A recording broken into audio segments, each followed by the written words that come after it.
September 12th, 1945. The war is over, but for 247 women huddled on the deck of an American transport ship, the terror is just beginning.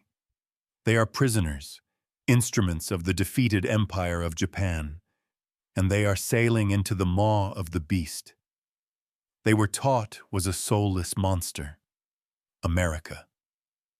They have been promised torture.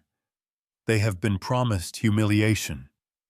They expect a death far worse than any they witnessed on the battlefield.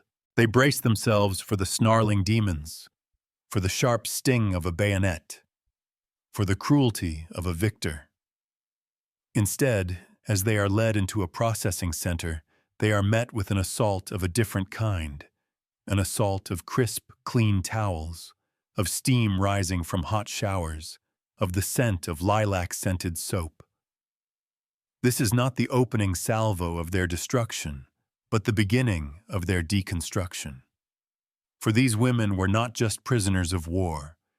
They were prisoners of an idea forged in the divine mythology of an emperor god, an idea that demanded total submission, that celebrated death, and that painted the world in stark black and white.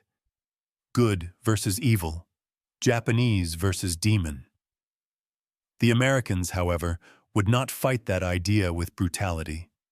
They would fight it with something far more insidious, far more effective.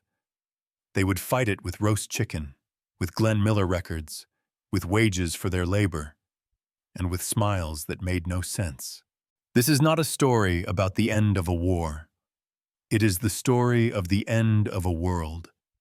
It is the story of how America defeated the soul of Imperial Japan not with the atomic bomb, but with a weapon far more precise, far more personal, and infinitely more dangerous, the radical, terrifying, and undeniable power of simple human kindness. And in doing so, they would prove a thesis that echoes through history, that the most effective way to destroy an enemy's ideology is not to crush them with force, but to dismantle their reality, piece by piece, with the one thing their propaganda could never prepare them for, the truth of their own humanity. To understand the profound shock that awaited these women in San Francisco, we must first journey back into the world that created them. A world that, to a modern mind, seems almost alien. We must understand the psychological fortress of Imperial Japan in the final years of the Second World War. This was not merely a nation at war. It was a culture, a spirituality, a people, mobilized into a single, divine organism bent on conquest or annihilation. At its heart was the kokutai, a vaguely defined but all-powerful concept meaning national essence or polity. The kokutai was the belief that the emperor, Hirohito, was a living god, a direct descendant of the sun goddess Amaterasu. The Japanese people were not citizens of a state. They were children of this divine family, and their highest purpose, their only purpose, was to serve the emperor. This was not a political theory. It was a state religion, codified in 1937 in a text called the Kokutai no Hongi, or Cardinal Principles of the National Entity. It was required reading in every school. It taught that Western individualism was a cancer, a selfish disease that weakened nations. The Japanese way, the only true way, was one of self-annihilation for the greater good of the divine state. To die for the emperor was not a tragedy. It was the ultimate fulfillment of one's existence. It was, in their terms, to live forever. This ideology was hammered into the minds of every man, woman, and child from birth. The radio, the newspapers, the films, all spoke with one voice. The war was not a political conflict. It was a holy crusade, a season, to liberate Asia from the corrupting influence of the West. And who was this Western enemy? The propaganda was brutally effective in its simplicity. Americans, in particular, were not depicted as soldiers, but as demons, as Kichiku Beihei, bestial, devilish American and British soldiers. They were portrayed in cartoons as hairy, long-nosed ogres with claws, lusting after Japanese women, bayoneting babies, desecrating temples. They were described as lazy, materialistic, and cowardly, a mongrel race with no sense of honor or loyalty. The propaganda insisted that these creatures did not understand the concept of honorable surrender. To be captured by them was to invite a fate worse than 1,000 deaths. Soldiers were given a field service code that explicitly stated, "Do not be taken prisoner alive." Civilians were told the same. During the battle for Saipan, thousands of Japanese civilians, including mothers holding their children, threw themselves from cliffs rather than face the advancing American monsters. They had been told the Marines would engage in unspeakable acts of torture and depravity. Better to find honor in a final, shattering fall. For the 247 women on that transport ship, this was not history. This was their lived reality. They were nurses, radio operators, translators, and clerks. They were the cogs in the Imperial war machine. They had seen the effects of this ideology firsthand. They had tended to soldiers who apologized for not dying. They had seen pilots climb into their kamikaze planes, not with fear, but with a serene, almost joyful sense of purpose. They believed, with every fiber of their being, in the righteousness of their cause and the demonic nature of their enemy. They had endured years of hardship. While the propaganda promised glorious victory, the reality on the ground was starvation, disease, and the constant grinding attrition of a losing war. Food in Japan, and especially in the far-flung island garrisons, had become a distant memory. Rations were cut again and again, until they consisted of little more than watery soup, a few grains of rice mixed with sawdust, and whatever edible plants could be foraged. Meat, butter, sugar, coffee, these were luxuries from a forgotten world. Their uniforms were threadbare. Their shoes were falling apart.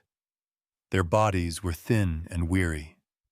But their spirits, their loyalty to the emperor, and their hatred for the enemy had been forged into something hard and unyielding. The surrender, when it came, was an incomprehensible shock. The emperor's voice, a sound no ordinary Japanese person had ever heard, crackled over the radio on August 15, 1945. His speech, delivered in a high-pitched, formal court Japanese, was difficult to understand. He never used the word surrender or defeat. Instead, he spoke of accepting the provisions of the Allied Declaration to pave the way for a grand peace for all the generations to come. But the meaning was clear. The divine mission had failed. The gods had abandoned them. Japan had lost. For a nation that had never been successfully invaded, for a people taught that their spirit was invincible, the psychological impact was seismic. It was as if the sun had fallen from the sky. In the days following the surrender, many high-ranking military officers and officials chose suicide, the final act of loyalty in a world that had lost all meaning. For these women, captured across the Pacific in the final days of the war, surrender was not an option they had ever been allowed to consider. They were now, in their own minds, dishonored. They had failed the emperor. They had failed their ancestors. All that was left was the final, terrifying chapter, to face the vengeance of the American demons. As their ship slipped through the morning fog, passing under the impossible grandeur of the Golden Gate Bridge, a structure so vast, so perfect, so untouched by war. It seemed a monument from another universe. This was the gateway to hell, and they were walking into it with their eyes wide open, expecting the absolute worst the human imagination could conjure. They were prepared for anything except what was about to happen. The gangway lowered with a groan of stressed metal, a sound that seemed to each of the 247 women like the opening of a tomb. This was the bridge between their world and the next. As they began their slow, reluctant descent, each step creaking on the wooden planks, they held their breath. Below, on the pier, the demons waited. But the demons were wrong. They weren't snarling. They weren't brandishing weapons. They were leaning against crates, smoking cigarettes, their rifles slung casually over their shoulders. They were talking amongst themselves, some even laughing. Their posture was relaxed, almost bored. It was the disarming banality of it all that was so terrifying. This wasn't the frenzied hatred they had been promised. This was something else, something unreadable. A young woman named Ko, a nurse from Osaka, kept her eyes fixed on the wooden planks beneath her feet, afraid to look up. She felt the gaze of the soldiers on her, and every nerve screamed in anticipation of a blow, an insult, a violation. Instead, as her foot touched the concrete of the pier, American soil, the first soldier she passed simply met her eyes and smiled. Not a sneer, not a mocking grin, a simple, quiet, almost gentle smile. It was like being struck by lightning. A smile was not in the script. It was a detail so profoundly out of place that it shattered her composure more than any act of aggression could have. They were herded not into a dungeon, but into a large, white building that smelled overwhelmingly of disinfectant. The smell of order, of cleanliness, of a world that had the resources to care about such things. And then came the second shock. The people waiting inside were women. American nurses in starched white uniforms, their faces professional and calm. The Japanese women had been conditioned to see American men as monsters, but the propaganda had rarely mentioned their women. What were these creatures? They were told to undress for a medical examination. Panic, hot and sickening, rippled through the group. Modesty was paramount in their culture. To be naked in front of strangers, especially foreign strangers, was a humiliation of the highest order. But they had no choice. Trembling, they shed their filthy, tattered uniforms, many turning their backs to shield themselves. The American nurses moved among them with a gentle efficiency, offering no judgment, no leering, no mockery. They handed each woman a towel and pointed towards the next room. The medical exam was brief and professional. Hands that checked for wounds and disease were firm but not cruel. Voices were soft. One nurse, seeing Ko's uncontrollable shaking, placed a warm hand on her shoulder. "It's okay," she said. Ko didn't understand the English words, but the tone, the universal language of comfort, was unmistakable. It was a simple, human gesture, and it was devastating. Ko began to cry, silent tears of sheer, unadulterated confusion. Then came the true turning point, the event that began the systematic demolition of their entire worldview. They were led into a tiled room lined with dozens of showerheads. Steam hung thick and warm in the air. On small shelves beneath each showerhead sat a pristine white bar of soap. The translator explained they should wash, that they should take their time. The women stood frozen, staring at the soap as if it were a religious artifact. Yuki, a radio operator, picked one up. It was heavy, smooth, and smelled of flowers, a scent from a life she had forgotten existed. For months, for years, soap had been a distant luxury. Cleanliness was a battle fought with cold water and harsh lye, if they were lucky. Yuki turned the handle on the shower. A blast of hot water hit her. She gasped, a sound of pure shock. Not lukewarm, not cold, but gloriously, endlessly hot. She hadn't felt water like this in over a year. She closed her eyes and let it pour over her, washing away not just the grime of the transport ship, but the accumulated filth of a war that had stripped them of everything. Around her, the stoic discipline of the Imperial army dissolved. Women began to weep openly. Some laughed, a hysterical, joyous sound that echoed off the tiles. They scrubbed their skin raw, washing their hair again and again, working their fingers through knots that had felt permanent. The lather was thick and white, the scent of lilacs and intoxicating perfume. It was a baptism, a forced yet profoundly welcome cleansing. They were literally washing away the identity of the starving, filthy soldier of the Empire and emerging as something else. As they stepped out, clean and pink-skinned, they were handed soft towels, clean undergarments, and simple gray cotton dresses. They looked at themselves in the mirrors, and for the first time in years, they saw not a warrior, not a prisoner, but a woman. And beneath the profound relief, a seed of a terrifying question was planted. What kind of enemy does this?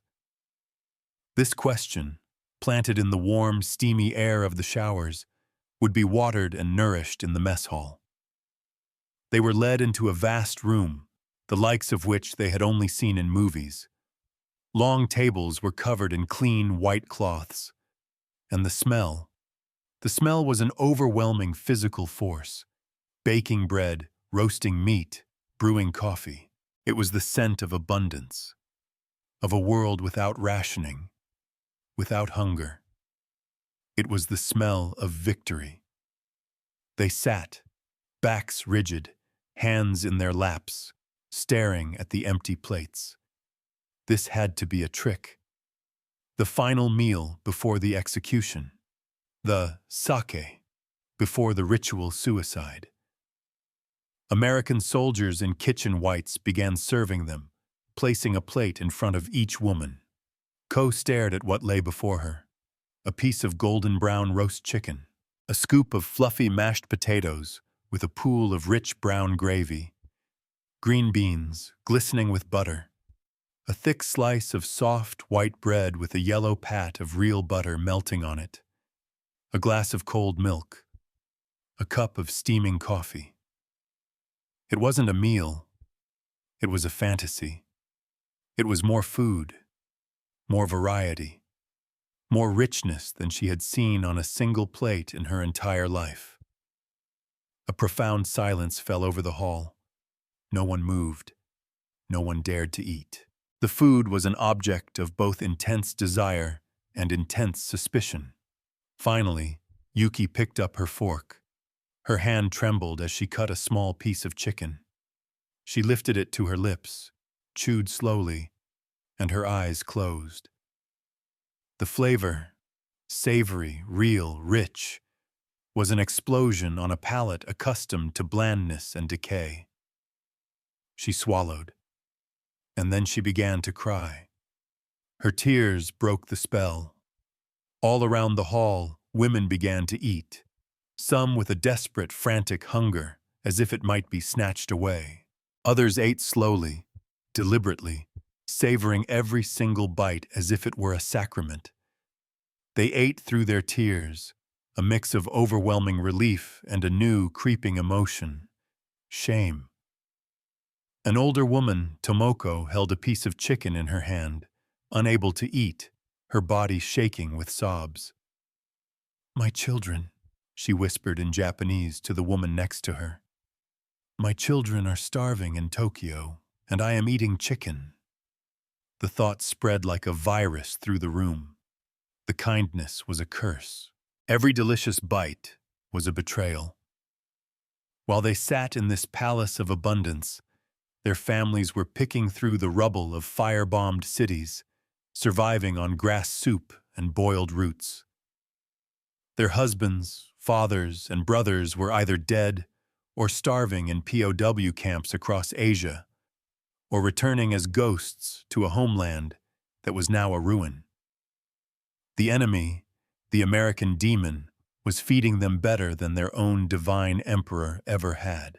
The realization was a physical blow, a knot of guilt that tightened in their stomachs, even as the rich food filled them. This was the true nature of the American assault. It wasn't aimed at their bodies. It was aimed directly at their souls. The core of the documentary script is the autopsy, a forensic examination of how the American approach systematically dismantled the women's worldview. This is the longest and most detailed act, broken down into the different offensives of this ideological war. The initial shock of the showers and the first meal was just the beginning. The days that followed settled into a routine so surreal in its gentle ordinariness that it became the primary weapon in the American arsenal. This was not a prison camp as they understood it. It was a psychological laboratory, and the experiment was to see what would happen when an ideology built on deprivation and sacrifice was confronted with relentless comfort and dignity. The first front in this war was the physical offensive. The abundance of the first meal was not a one-time event. It was the new reality. Every morning at 7 o'clock a.m., they were served breakfast: hot oatmeal with brown sugar and raisins, scrambled eggs, toast with jam and butter, fresh fruit, apples, oranges, things they hadn't tasted in years, coffee with real milk and sugar. Lunch was always hot and substantial. Dinner always featured meat. The change in their bodies was rapid and undeniable. Within weeks, the gaunt, haunted look began to fade. The sharp angles of their cheekbones softened. Color returned to their skin. They gained weight. The unfamiliar flesh on their bones, a constant, physical reminder of where they were and what was happening to them. Their hair, once brittle and dull, began to grow in thick and lustrous. They were, quite simply, becoming healthy. And this physical transformation was inextricably linked to their psychological turmoil. To look in a mirror and see a healthy, well-fed woman looking back was to see a traitor. The barracks themselves were another front in this offensive. They were simple, clean, wooden buildings. But to the women, they were luxurious. They slept on actual beds with metal frames, soft mattresses, pillows, and thick wool blankets. Not straw mats on a hard floor. Each woman had a small trunk at the foot of her bed for her personal belongings, a concept of private space and ownership that was a subtle departure from the collectivist military life they had known. A wood stove in the center of the room was lit every evening, chasing away the California chill. An American commander noticed the first cold snap of autumn and, without any prompting, ordered extra blankets and warm coats for all the prisoners. Tomoko, the older woman, wept when she heard the news. "The enemy notices when we are cold," she repeated over and over. "The enemy notices when we are cold and brings us blankets." She remembered winters in Japan, where her family had burned furniture to stay warm because the military had requisitioned all the coal. Her own government had viewed its people's suffering as a necessary sacrifice. The enemy viewed their prisoners' comfort as a basic responsibility. The contrast was a chasm that was becoming impossible to ignore. The second front was the economic offensive. The women were given work assignments in the camp laundry, the kitchens, the hospital. But this was not the brutal, forced labor they had expected. The work was light. In the laundry, they operated large mechanical washing machines that did most of the work. In the kitchens, they helped prepare the very food that was nourishing them. And then came the most baffling development of all. They were paid. Every Friday, each woman received a small amount of camp scrip, a currency that could only be used within the camp's confines. This small act struck at the very heart of their ideology. The idea of being compensated for your labor as an individual, was a profoundly Western concept. In their world, labor was a duty owed to the state, to the emperor.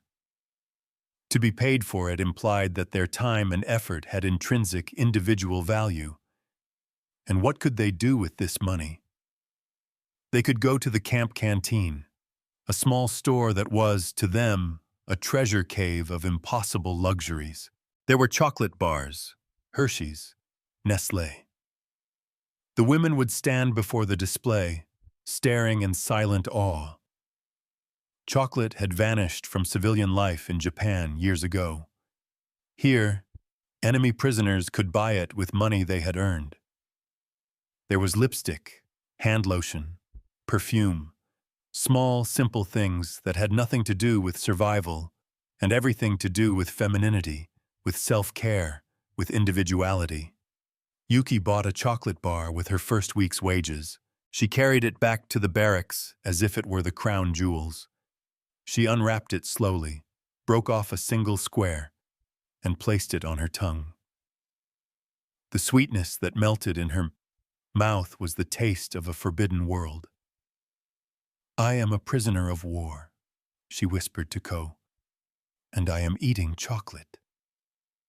This wasn't just candy. It was an edible munition in a war of ideas. It was a delicious, undeniable testament to a system that produced so much surplus that it could afford to sell luxuries to its captives. The third front was the social offensive, waged through small daily acts of casual kindness that systematically dismantled the demon caricature. Ko, working in the hospital, tripped one day while carrying a stack of linens, sending them scattering. She knelt in shame, expecting a harsh reprimand for her clumsiness. Instead, Captain Miller, a young American doctor, simply laughed a warm, gentle laugh. He knelt down beside her and helped her gather the sheets, giving her a playful mock salute when they were done. An American officer had knelt on the floor to help an enemy prisoner pick up laundry. He hadn't seen a prisoner. He had seen a person who needed help. Another day, Yuki heard music drifting from the American barracks. A soldier saw her listening and, through gestures, asked if she liked it. He then came out and handed her the record, Glenn Miller and his orchestra. "Presento," he said, using one of the few Japanese words he knew. A gift. From an enemy. For no reason. That night, the bright, brassy, impossibly cheerful sound of American jazz filled the women's barracks. Some of the older, more traditional women turned away in disgust, but many others closed their eyes and let the music wash over them. These moments were relentless. A guard sharing the sandwiches his wife had packed for him. A nurse patiently teaching English medical terms. The Japanese-American Nisei translators who acted as cultural bridges, explaining American customs, answering their questions, and showing them a version of Japanese identity, one that could coexist with being American, that they never knew was possible. Each of these acts was a small chisel, chipping away at the fortress of their indoctrination. How could you hate these people? They weren't demons. They were just people. Flawed, certainly, but fundamentally decent. And if they were just people, then what did that make the leaders who had sent them to die fighting a caricature? The fourth and perhaps most devastating front was the information offensive. Letters from home began to arrive. They were read in the quiet of the barracks, under the warm wool blankets, and each one was a new wound. Ko's mother wrote of a Tokyo that was gone, of living in a metal shack, of eating once a day. She wrote of Ko's little brother, growing thinner each week, his memory of sweets a ghost from another life. The letters from all the women told the same story. Starvation, disease, homelessness, despair. The contrast between the words on the fragile paper and their immediate reality was a form of psychological torture more potent than any physical abuse. They read of their families boiling grass for soup, while they themselves pushed away a plate because they were too full from roast beef. The guilt was a physical presence, a constant sickness in the pits of their stomachs. This guilt, however, did something crucial. It recontextualized the American kindness. It was no longer just a confusing anomaly. It was now a direct indictment of the Japanese government. The letters provided the undeniable proof. Their own leaders had failed them on a catastrophic scale. The imperial government could demand their lives, their loyalty, their sacrifice, but it could not provide them with the most basic necessity: food. The enemy, however, could, and did. This realization shifted the narrative inside their heads. They were not traitors for accepting the food and warmth. They were survivors of a regime that had viewed them as utterly expendable. The anger began to turn, slowly but surely, away from their captors and toward the men who had lied to them, starved them, and led them to ruin. Finally, there was the ideological coup de grace. In late December, the camp organized a Christmas celebration. The women watched, mystified, as the Americans decorated a pine tree with lights and ornaments. They were invited to a party. There was music, food, and gifts. Each woman received a small package containing simple items: soap, a comb, a chocolate bar, but they were wrapped in bright paper and tied with a ribbon. The gesture was so profoundly human, so completely outside the logic of war and enmity, that for many, it was the final breaking point. Tomoko stood up, walked to the American commander, and bowed deeply. Through a translator, she said, "Thank you for treating us like human beings." The commander, a career military man, looked embarrassed. "We're just following the rules, ma'am," he mumbled. But it was so much more than that. It was the rules themselves that were the weapon. The Geneva Convention was not just a document. It was the encoded ideology of the West. It was the radical idea that an enemy combatant was still a human being, deserving of basic dignity. This was the philosophy they had been fighting against, and it was conquering them now. Not with force of arms, but with the force of its own moral logic. The transformation was nearly complete. The ripple effect was a quiet but total collapse of their old identity. The fierce debates in the barracks subsided, replaced by a weary, shared understanding. They had been lied to about everything. The enemy wasn't a demon. The war wasn't holy. Their sacrifice wasn't noble. It was all a hollow fiction. And they were the victims. They were still Japanese, but they would never again be subjects of the emperor in the same way. They had been broken, yes, but what they had been broken out of was a cage. The mirror is where we confront ourselves, where the external reality meets our internal perception. For Ko, a moment in front of a glass cabinet door in the hospital storage room in January 1946 became the final, clarifying battle of her personal war. She caught her reflection and stopped, genuinely not recognizing the woman staring back at her. The face in the glass had round cheeks and clear, bright eyes. Her hair shone with health. The hollowed-out, haunted specter of the war years was gone. She looked better than she had even before the war. In peacetime Japan, as a young woman from a modest family, she had never eaten so well, never been so consistently nourished, never felt so physically robust. The enemy had not only saved her life, they had given her a level of health and vitality her own country never had. The realization struck her not as a thought, but as a physical blow. Her hands began to shake, and she braced herself against the cabinet as the full, crushing weight of the ultimate betrayal washed over her. It was not the Americans who had betrayed her. It was Japan. The empire had demanded her youth, her body, her spirit, and had used them as kindling for a fire that had consumed everything. It had fed her slogans instead of rice. It had offered her a glorious death instead of a dignified life. It had told her that suffering for the state was the highest honor, and it was all a lie. The proof was right there, in her own healthy reflection. Here she stood, a prisoner of war, living a better, healthier life than she ever had as a free citizen of the empire.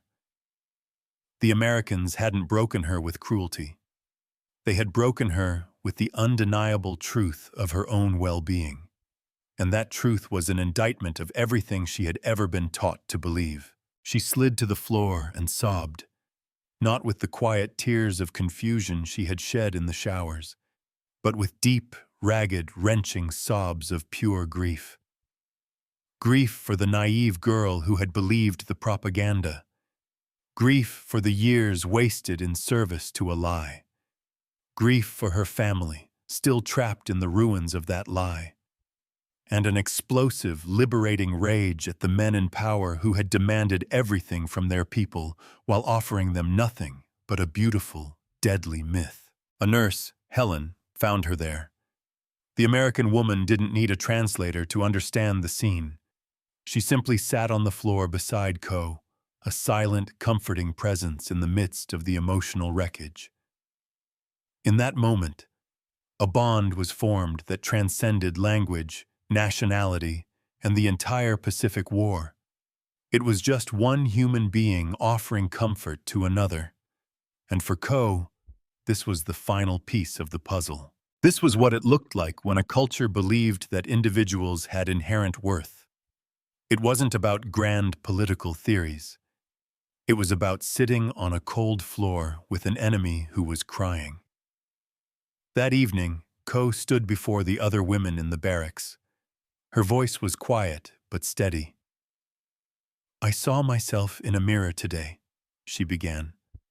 "I realized that I look better now, as a prisoner, than I ever did as a free citizen of Japan." A hush fell over the room. She had given voice to the secret, shameful thought they had all been harboring. "Our country failed us," she continued. "Completely. We were lied to about the enemy, about the war, about honor, and until we admit that truth to ourselves, we cannot move forward." One by one, women began to nod. The dam of denial, of guilt, of confused loyalty finally broke. They had all seen their own healthy reflections. They had all eaten the enemy's food and slept in their warm beds. They had all felt the sickening cognitive dissonance. The resistance was over. They had been transformed, not into Americans, but into something new. Japanese women who had seen the other side and could never again accept the lies they had been told. When the news of repatriation came in the spring of 1946, it was met not with joy, but with a quiet dread.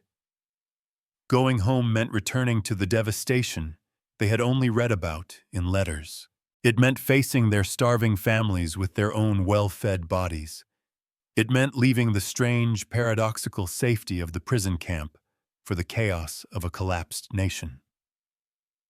"I'm afraid to go back," Yuki confessed to Ko. "What kind of person does that make me?" It made her a person who now valued food, shelter, and dignities over the abstract idea of patriotism. The ideological weapon had done its work perfectly. The women had come to prefer captivity with the enemy to freedom in their homeland. The journey back across the Pacific was a reverse image of their arrival. They stood on the deck watching the Golden Gate Bridge disappear, many of them in tears. When they saw the coast of Japan, a landscape of skeletal cities and sunken ships, their worst fears were confirmed. Yokohama was a vision of hell. People in rags, children with the swollen bellies of malnutrition, a pervasive sense of despair. This was the glorious homeland they had been fighting for. The reunions were excruciating. Ko found her family living in a shack. Her healthy appearance was a source of initial joy, quickly followed by confusion, and then a quiet, unspoken accusation. "You were eating while we starved." The guilt she had felt in the camp was a pale shadow of the guilt she felt now, standing before her suffering family, a living testament to the enemy's largesse. The legacy of this experience is not written in history books. It is written in the lives these women went on to live. They scattered across a recovering Japan, carrying their secret transformation with them. They rarely spoke of their time as prisoners. The shame and complexity were too great. But they acted on what they had learned. Ko became a nurse, founding a clinic built on the principle she had learned in captivity, that every person deserved dignity and care. Yuki married an American soldier, creating a family that bridged the two cultures, teaching her children that identity was not a prison. Tomoko spent her life teaching her children to question authority, to reject propaganda, and to value their own humanity above any demand of the state. These women, and the thousands of other Japanese prisoners who had similar experiences in Allied camps, became quiet, unheralded agents of change. They had been given a crash course in the practical application of democracy and human rights, and they brought that lesson home. They became part of the fertile ground in which a new, democratic Japan could grow. Their personal transformation was a microcosm of their nation's transformation. The story of these 247 women is a testament to a forgotten form of warfare. It reveals that America's most potent weapon in the 20th century was not its industrial might or even its atomic arsenal. It was its ideology. An ideology, however imperfectly practiced, that was built on the foundation of individual human worth. And when that ideology was weaponized, not through propaganda, but through action, through soap, chocolate, and clean sheets, it had the power to conquer the minds of its enemies more completely than any army. It proved that you can't defeat a bad idea with force. You defeat a bad idea with a better idea. These women were told American soldiers were demons. What they discovered was far more complicated and far more powerful. They discovered that their enemies were human, and in that discovery, they were forced to confront the terrifying possibility that the real monsters were the ones who had lied to them all along. The past is never truly past. It echoes in the choices we make today. This story forces us to ask uncomfortable questions. Who is our enemy? And what lies are we told about them? It reminds us that humanity can be found in the most unexpected places, and that sometimes the most revolutionary act is a simple act of kindness. If this exploration of the hidden battlefields of history resonates with you, please subscribe and click the notification bell. We are dedicated to uncovering the stories that challenge our understanding of the past. Share this video and join the conversation in the comments below. What do you think was the most powerful weapon in this ideological war? The food, the kindness, the truth. History is a living conversation, and your voice is a crucial part of it. Thank you for watching.